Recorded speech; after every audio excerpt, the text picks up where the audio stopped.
Welcome back to the softwaresuccess.net Let's Play Summer School. We're now in week 6 and this week's theme is a doozy. We have to play a game where you primarily use a melee weapon of some description. By melee weapon I mean old-fashioned medieval weapon like a sword or here an axe.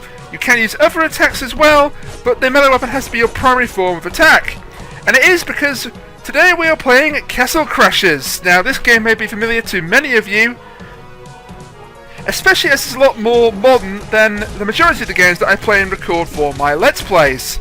It came out for the Xbox 360 and the PlayStation 3 in 2011 and was ported over to Steam in late 2012. This is the version, of course, that I'm playing here today. The Steam version has a few subtle differences from the console versions and a couple of not so subtle differences, which I'll get into a bit later on. But first, let's tackle core gameplay. As you can see here, Castle Crashers is a side-scrolling beat-em-up, and it is a hell of a lot of fun. It's in the same vein as games like Knights of the Round, Streets of Rage.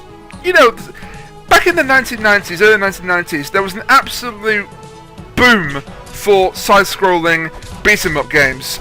Believe me, I know, I've played a lot of them. And Castle Crashers, I almost feel it's kind of a tribute to them. Primarily because the game reuses a lot of old gameplay elements from previous examples of the beat-em-up genre. Although, to be fair to the game, that's nothing new. So let's talk a little bit about basic gameplay. The game is actually designed with a 360 controller in mind, but as I've already touched on in this contest before, I play on a keyboard exclusively. So the X and Y buttons on your Xbox 360 controller are what you use to attack in this game, although for me, it's the Z and X keys on my keyboard. But your X is the light attack button and the Y is the heavy attack button, and you press them in different combinations to unleash different combos. The fighting in this game is very simple and yet surprisingly complex. Now you do have other methods of attack apart from just your primary weapon. If you hold down the left trigger and then press the heavy attack button, you will unleash a magical splash attack. It's different for every character. There are numerous characters in this game. I'll explain a little bit about them a bit later on as well. You also have items you can pick up. We have the bow and arrow. We have a shovel, which is useless in combat, but funny to just try and dig your enemies up from the ground. You can hurt them, it just doesn't do a right lot. And later on in the game, you get the boomerang. And the boomerang is probably the best item you can pick up in the game because it is so overpowered. Unfortunately, I won't be using any of these additional attacks at all because of the limitations of the theme. And I kind of have a bone to pick with the judges again this week because I feel for the second straight week in a row they've handicapped me. Well, kind of. As you can see, I'm playing as the Pink Knight. Oh, I should mention as well that the right trigger blocks attacks, and this is essential because, as with most beat-em-ups, when you're just taking on one enemy at a time, it's nothing difficult. When you're getting swamped by an entire gang of them, that's when this game, and others like it, get extraordinarily hard, and suddenly you'll fall in love with the block button, and you want it to become your best friend in the whole wide world. And one advantage that this system of blocking has over, say, the one found in Knights of the Round or the arcade Dungeons & Dragons games like Tower of Doom and Shadows over Mysteria, is that here we've got a one-touch block system, and even enemies are attacking you from multiple directions, usually the block will actually turn around so you can defend the hit without taking damage. It wasn't the case over in Knights of the Round, where their version of blocking was to hold back on the joystick and hold the attack button. Sounds decent in principle, until you realise that in that game, when you have multiple enemies coming at you from different directions, the game kind of freaked out and couldn't decide whether you should be blocking left or right, so usually you did neither, you just stood there and took a ton of damage. Also, I kind of want to point this out, but I'm going to have to because it's right there on the screen, unavoidable. That soldier is basically deep-throating his dead colleague. That's just nasty. But it's a very good example of this game's sense of humour, which is another reason why I love it so much. The game has a crude, nasty, and dare I say it, wicked sense of humour, and that's just one example of it. I'm not going to spoil all the examples of humour throughout this game because that wouldn't be fair to you, and honestly, buy this game if you get the chance. It's not that expensive, and it really is just an absolute blast, especially when you're playing 4 players online. But I will just reveal one small detail. Early in the game, in a forest level, let's just say we get the answer to that old question, does a bear poo in the woods? Now speaking of nasty, we have our first mini-boss here, which is a tank with a ram's head with fire coming out of its nostrils and eyes, and it's trying to bomb us. Nothing too difficult, it just takes a bit of time. It also releases these barbarian enemies, who are the most common enemies in Castle Crashers, or at least they are in the early part of the game. The way to beat it is you can just run up to it and assault it, but the best way to attack it is when it's stationary and releasing more guys to fight you. Also, a neat little trick you can exploit in Castle Crashers. If you jump using the, well in my case the space key, but it'll be different if you're playing this on a controller, that you should, like the game recommends you to, you can then do what I can only describe as a near infinite combo if you repeatedly press X and Y, not simultaneously, alternately. This is both great and also kind of a limitation of the game because it makes things a lot easier than it should be.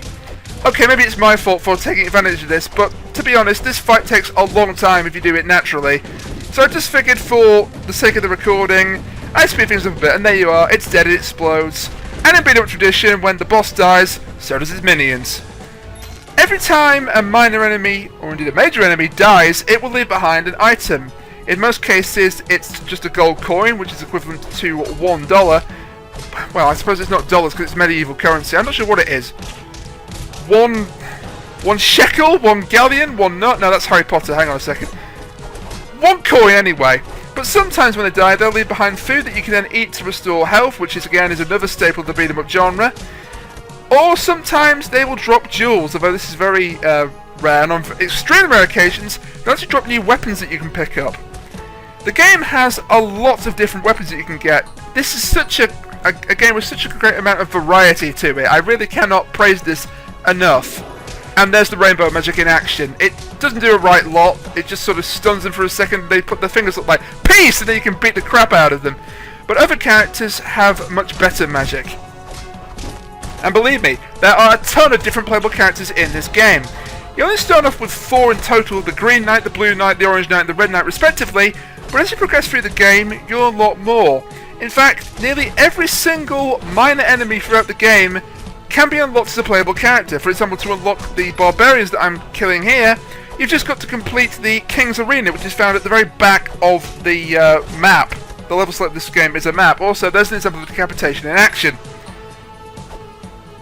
I find the best way to pull that off is to stun them with the X button, and when they're down on low health, stun with the Y button, and when they're down on low health, use the X button, then the head should go flying right off. It doesn't do a right lot in terms of bonuses or gameplay, but my god is it satisfying to pull off. Now it might seem a bit unsporting to attack these guys who are just sleeping on the job, but hey, all's fair in love, war and trying to win LP competitions.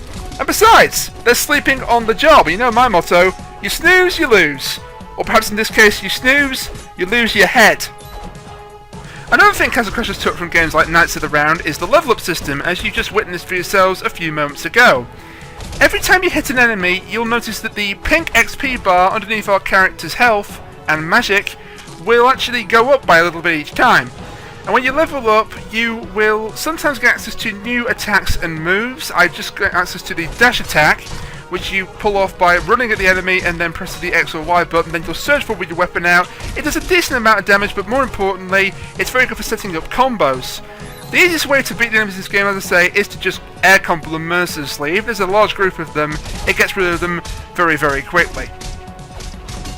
Now, as we smash through this flimsy wooden door, you'd be forgiven thinking we were taking on the game's first boss.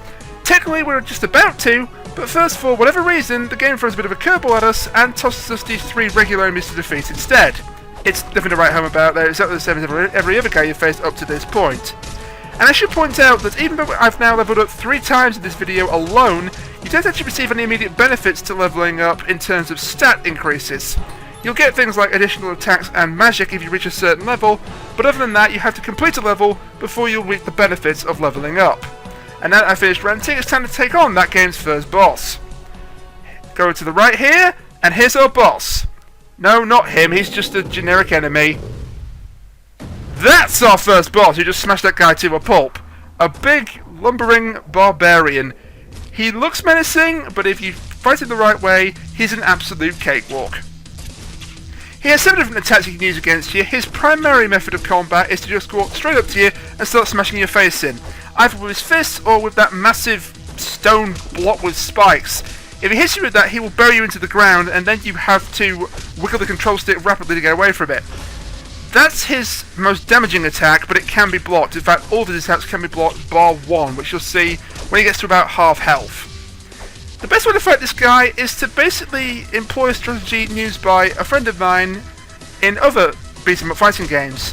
He calls it diagonal fighting. What he means by that, also there's that spike attack, and I love the fact that every time it hits somebody, the barbarians in the foreground jump up and they're going, yay! Even if it's their own guy, they still cheer. That's just loyalty of the highest caliber right there, folks. So what exactly do I mean by the word diagonal fighting then? Well, basically, as with most 2D fighting games, you're fighting on a specific 2D plane.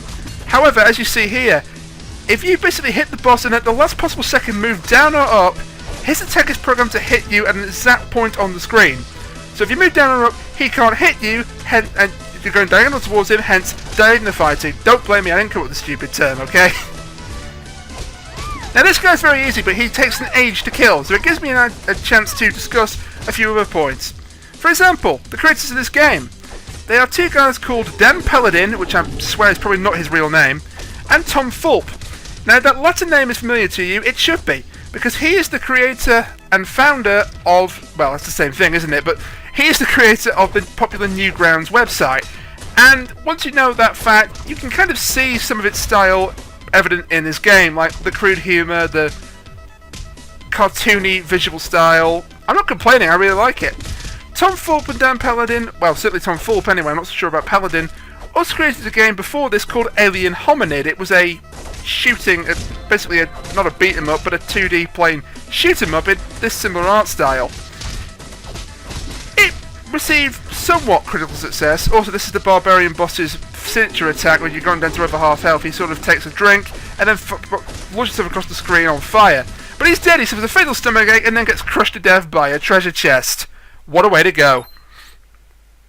And a reward for Masters of killing that guy is to break open this treasure chest and get ourselves a shit ton of loot. This sequence will happen every time you defeat a major boss in the game. Not every single boss will give you a massive treasure chest, some will give you items for defeating them, but certainly the boss gauntlet at the end of the game, every time you defeat a boss in that, you'll get this treasure chest sequence. Also, usually at this point, if you were playing online, you would be, once you cut that princess loose, as I take a second here to hesitate at doing, you would fight to the death to get her, between your friends. But I'm alone, so she's all mine! Yeah, I shouldn't be bragging about that, being all alone or anything like that. But no, if you're playing this game online with 2 to 4 friends, sorry, 2 to 4 people basically, you will fight to the death and the winner gets to claim that princess. The basic plot of the game is nothing to write home about. An evil wizard has stolen the king's daughters, the king of the realm that you belong to, his daughters, and a magic crystal, and you have to go get them back, that's all it is. And here's the screen where you can finally upgrade your stats after leveling up. I didn't put anything into magic simply because I'm not using magic for this run. It's pretty self-explanatory: health, agility, and also defense and magic. Another advantage of the game having so many different playable characters is that each one has their own unique magic and their own unique starting weapon. And by the way, I now have an alligator. Yeah, their own unique starting weapon. For example, I'm playing as the Pink Knight. The Pink Knight is actually a DLC character, and the interesting thing about DLC for this game, it's actually different in the Steam version and the console versions. In the console versions, it's characters like the King, the penultimate boss, the Necromancer, his minions, a Grey Knight with his visor up. Actually, if you were beating that level with the Barbarian boss for the first time, you'd actually unlock the Grey Knight as a playable character. But in the Steam version, obviously, you can't do that, because the DLC is just the Pink Knight and the Blacksmith, who's a purple knight that throws flaming hammers for his magic. So instead, you have to unlock the other DLC characters by beating the games, playing through the games insane mode, which is essentially a hard mode, and it really is. As at the time of recording this, I still haven't beaten it, and I'm level 68 with one of the best characters in the game with the thunder magic. Also, I'm getting the crap beaten at me by this big buff thief guy. Also, I mentioned Alien Hominid earlier. He actually makes a cameo in this game, both as a NPC enemy and a playable character. And again, in the console versions, you actually had to have a save event hominid present on your system to unlock him, but again, that's not possible in the Steam version, so you just have to be at a certain level to unlock him. It's a nice homage to Tom Fulp's other game series.